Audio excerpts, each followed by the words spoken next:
Kahapon dahil hindi ngayon, naisipan ko guys na magpa hair color again.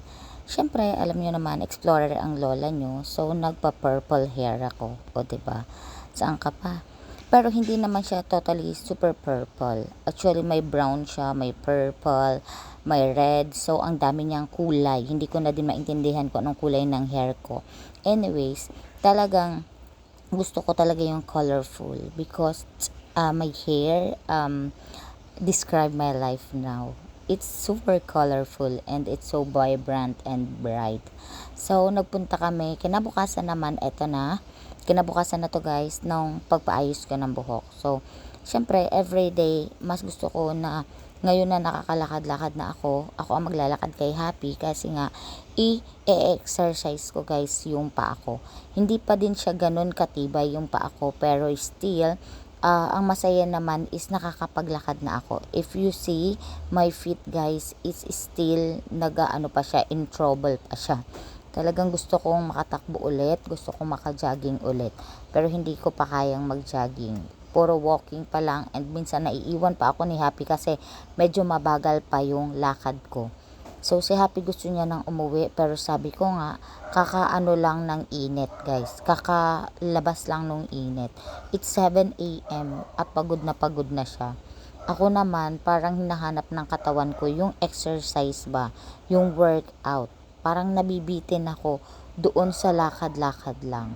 So, ayan, nakita niya si Nami, gusto niyang lapitan. Ayan si Nami, no?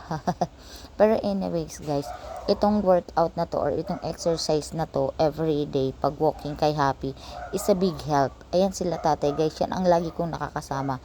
Diyan sa park na yan, pag nagwo-workout ako. So, ayan, naglaro muna sila ni Yuli. Takbo-takbo muna tong baruring. Ayan. Ayan, siya tsaka si Yuli, ang kanyang jowa.